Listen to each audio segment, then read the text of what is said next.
Good morning, this is Zane with Champion Auto Lifts. I'm going to be installing an FP8XLT today and showing you all the instructions on how to do that. It's also exactly the same for the FP8. The FP8XLT is just a little bit taller and a little bit longer. So I'll show you all the tools you may need. Earmuffs, funnel, 1 1/16 end wrench or a crescent wrench, pliers, screwdriver. You need a number 8 Allen wrench, a number 6, and a number 5, a 3/4, 2 1/2-inch, 2 10mm, and I recommend a 3/4 inch socket with an impact drill. Alright, let me get started here. You will also need to save the bolts that are in the packaging, just these black bolts, nuts, and washers.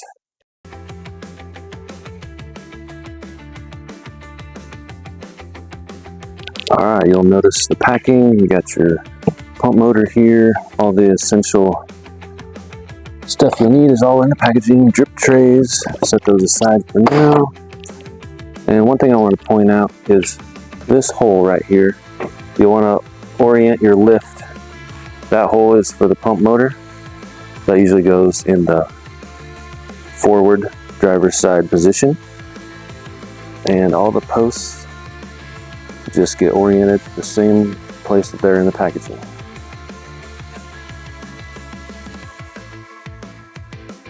All the rest of these silver bolts are just going to be extra.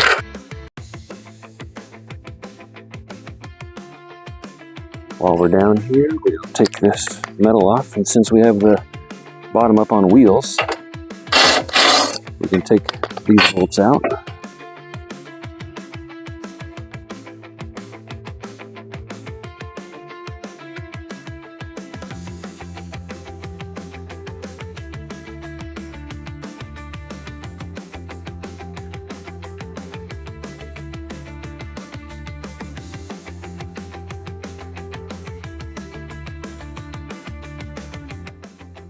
Now when you're picking these crossbars out, see the side that has the connection here?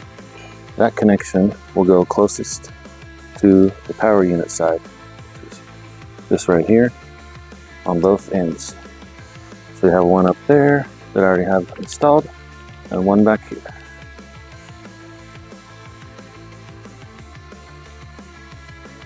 Slide it up to the post there. And then you twist these posts around so that they fit right in there on both ends. Do the side with the pulley first. Then you will want to find these white blocks. They have grooves in them to go .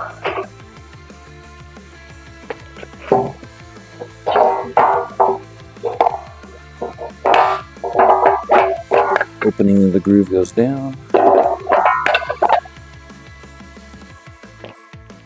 I'll show you a little closer view.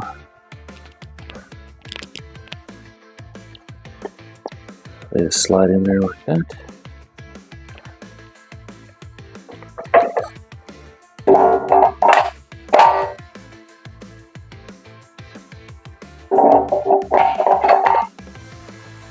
All right. We have this connection on the motor side. Then we're going to raise this crossbar up.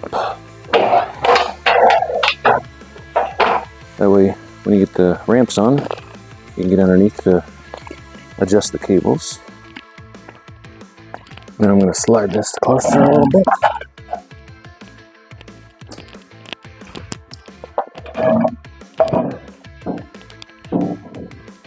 And let it down.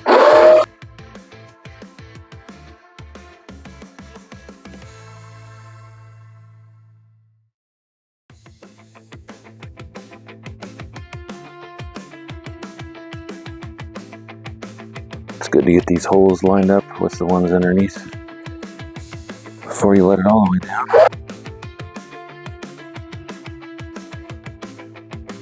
So I always like to stick the bolt from behind.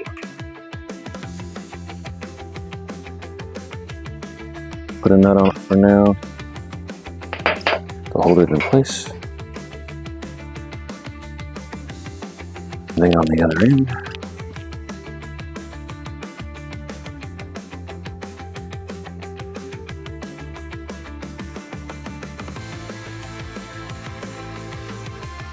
Now you can use the ramp you already have set up as a workbench.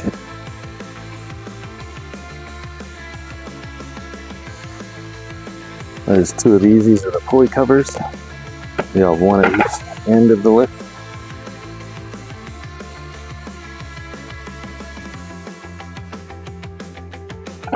Set down here for each side, and one set down here.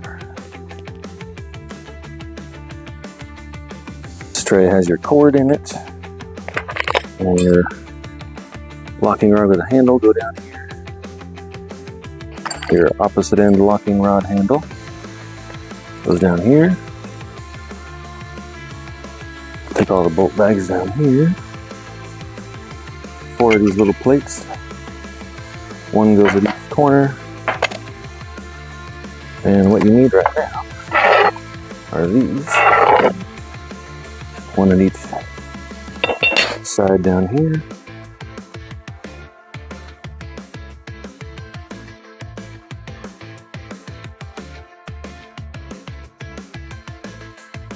Will be your stopping plates. You'll bolt these on where the ramp runway bolts go, with a flat washer, lock washer, and a nut.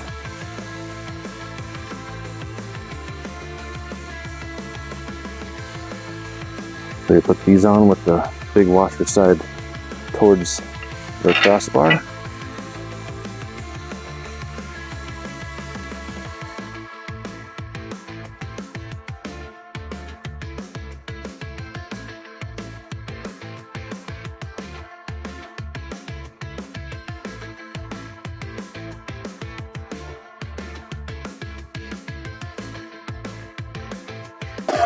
Try to get it centered between these two holes right here for your bolts. 2 black long bolts, nuts and washers.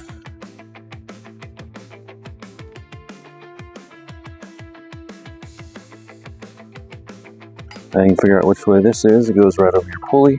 That one's there. One of these black deals over here. I'll bolt in the other side.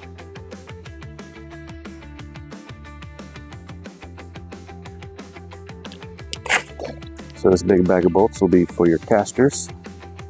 Put them right there. This bag of bolts with some black ones will be for your pump motor. And this will be for everything else. So we'll start with this one with all the hex nuts in it.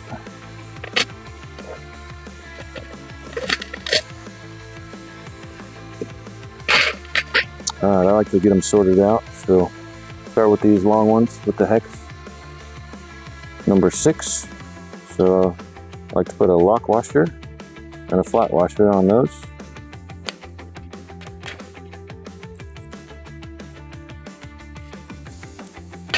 And then you'll do these with the little round head, number 5s.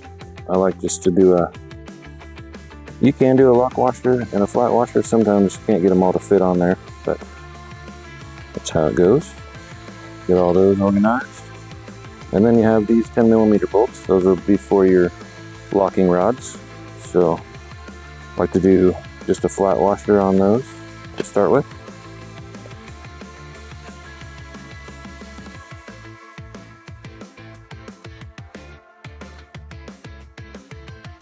So you'll need 2 of these with the round head and 2 of these with the flat head, the hex, at each corner. So we'll go put those around.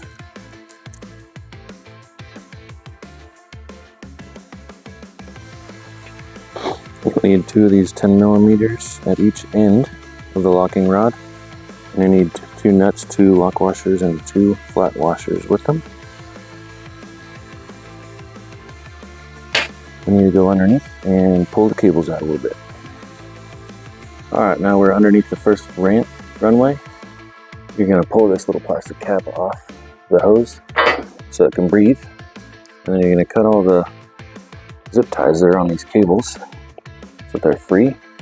And go down here, and this hydraulic ram, you need to push it out like halfway down there so you can get a lot more slack in the cables.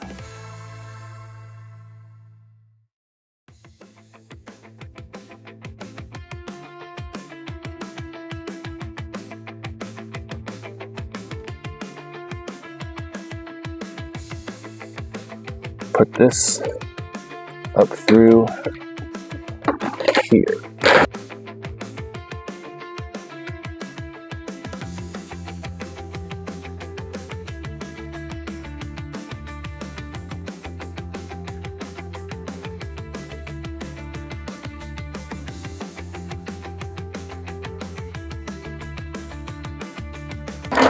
This one you may have to take these nuts off to get it to go through because that hose is in the way.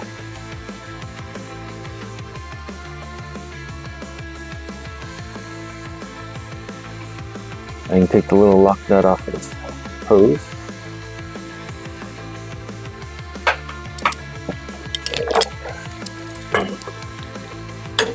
You want to tighten this fitting right here.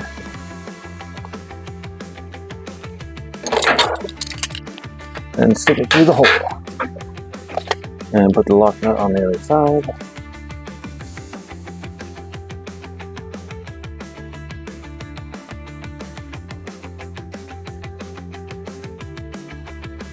Now we're going to take this locking rod handle, and you have a nut and a washer, lock washer. You're going to stick it through this hole, and then you'll put the nut on first.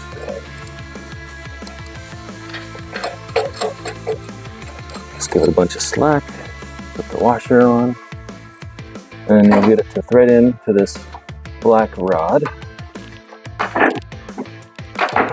Just go 3 or 4 turns for now. Then you'll do the exact same thing to the other end. So take the nut off, the washer, the nut back on. You want to do the cables first before these, otherwise you'll get the cables in the wrong spot and I'll take the cables back off anyway. So I'll always do the cables first, then the lock washer, and thread them into the rod. This is where your vice grips come in handy.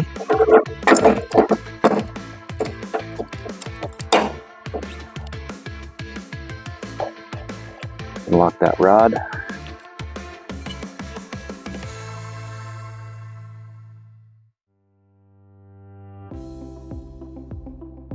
Give it at least 5 or 6 turns.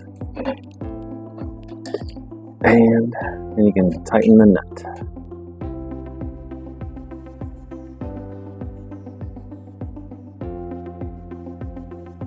At this point, you'll only want to tighten one nut, or neither one.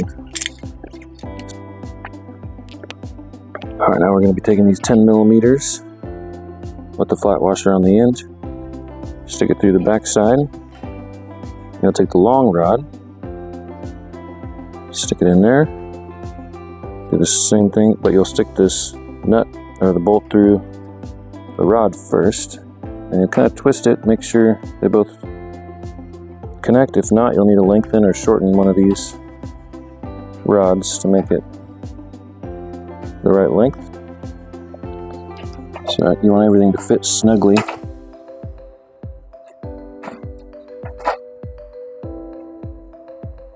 And I'm going to do a flat washer. Alright, looks like I need to shorten this one a little bit.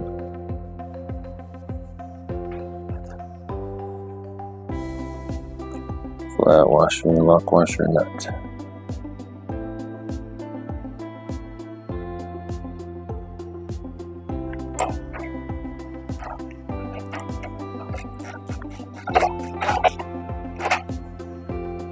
Don't want to tighten these too much though. And get these locking nuts tightened.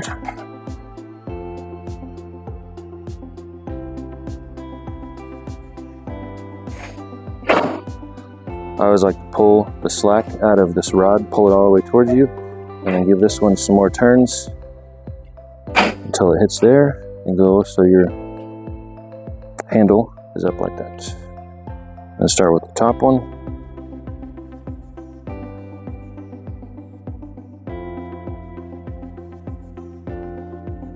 Now don't forget to go back underneath right here. You need to tighten that nut so it's snug against there on both ends. Otherwise you'll have problems with your locking release. Alright, now that we have the locking rod all put together and tightened, take this plate, put it on top of there, and you want to take these long hex bolts, the number 6, and thread those in. Then you can take your cover. See how that notch is cut out for the cable. Set it on there. Take these round head, number 5. Get that started.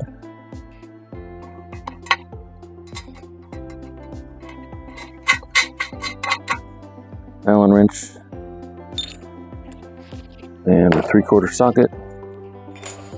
And earmuffs. Go ahead and put this plate on top of here with 2 6mm Allen wrench bolts, and take your cable, take the nuts off your cable, stick it up through the hole closest to your pulley.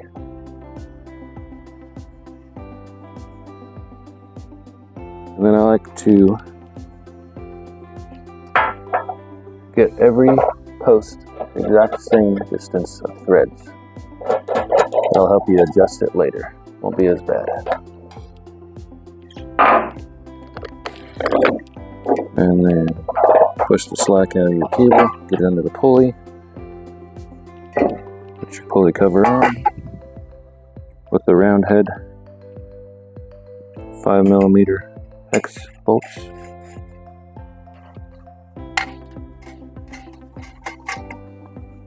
And then don't forget, we still have these that are loose. So we take 1/4.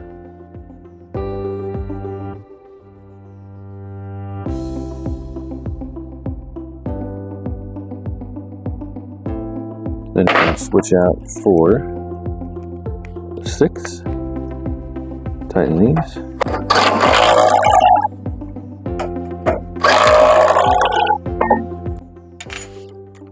Now the 5. Careful with these, they do want to strip out very easily.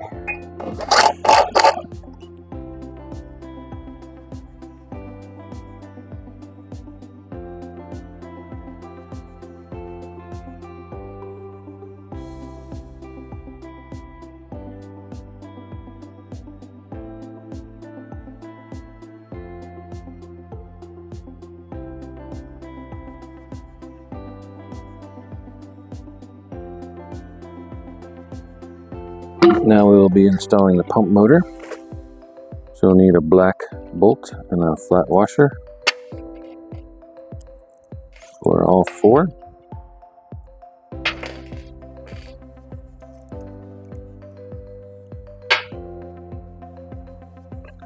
So you'll put the nut in from the back side on the top 2 of the little hole, not the slot, the hole. And then you'll go ahead and put the lock nut and the lock washer and the nut on, just very loose, a lot of slack. Top 2 only. That way. There's little slots you can slide it down into.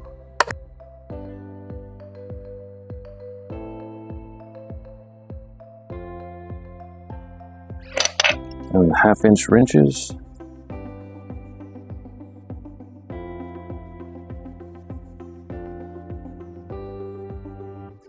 Sometimes it comes with an extra fitting. This fitting is the correct one, so we don't need that.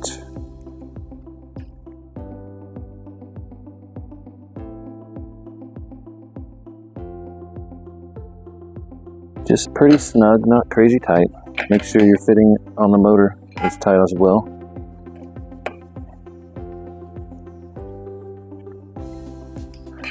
And you may also want to check the fitting underneath the hydraulic cylinder. Make sure it's tight. Now we're going to go ahead and put the casters together.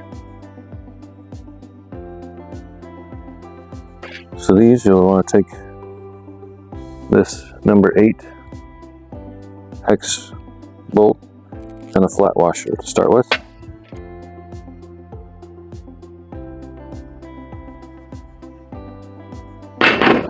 Alright, you want the flat part facing you. Take one of your casters. I like to do 2 bolts. See, they're like a rectangle shape. They're not perfectly square. So you take the short side of the rectangle, 2 bolts, right in there like that. Then a flat washer, a lock washer, and a nut.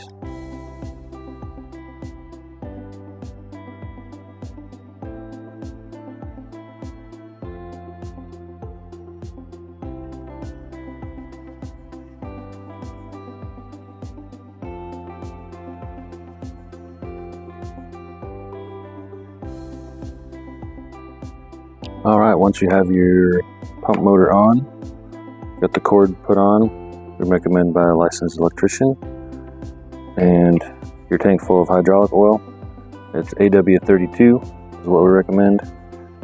Then you get it plugged into 110, this is a 110 motor. You are ready to prime the cylinder. So you just push the black button over here. And it takes a couple minutes for it to push all that fluid into that empty cylinder. Take the slack out of the cables. It's always a good idea to go around and double check one more time that the cables are underneath all 4 corners of the pulleys.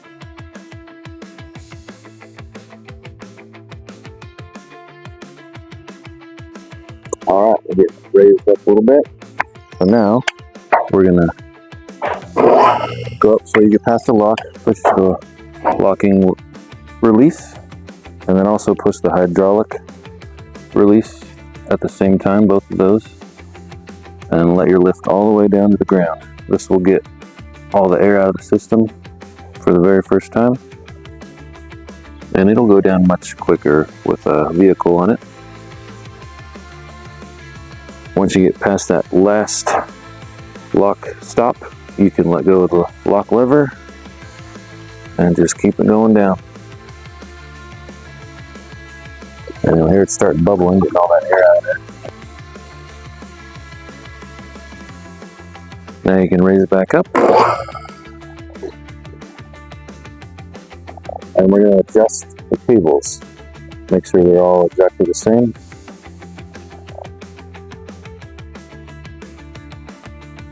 We want to go past that one to the second lock position. And we're listening to see if they're all locking at the same time.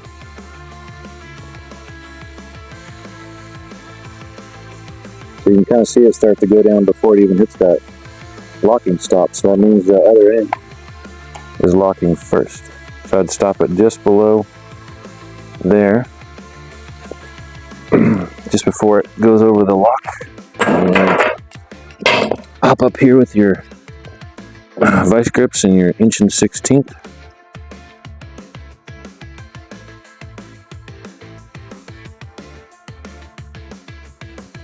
And you'll be looking at that locking finger down there.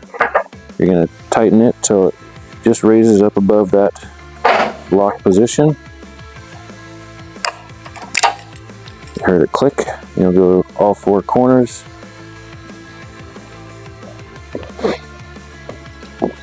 Looks like they're locked in.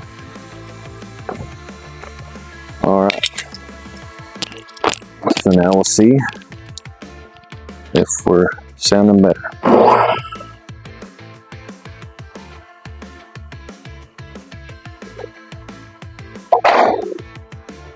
Sounds pretty good.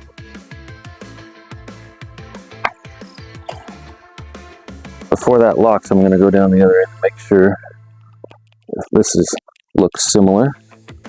And we're pretty high above the lock stops down here. So that tells me we're not quite in alignment yet. So I'll go up past one more and stop it.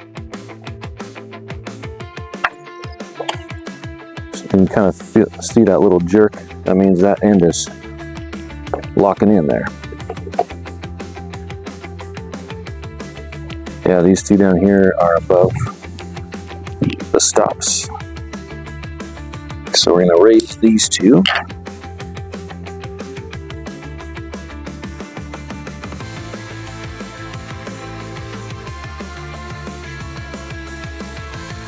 All right, I think we have got it.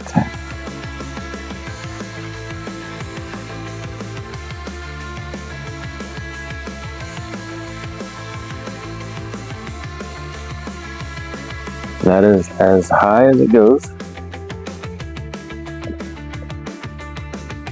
And when you have a vehicle on there or anything, I always recommend to push the hydraulic release lever and lower it back down on these locks. So you take all the pressure off the hydraulic system while you're underneath and working. And that way it's safe. You can't release the locks or anything like that. So, and I am 6'4", and there's still an inch or two underneath this XLT. So if you're a taller person, you may want to get this so you can walk underneath it with no problem. And that is the conclusion of installing a FP8XLT.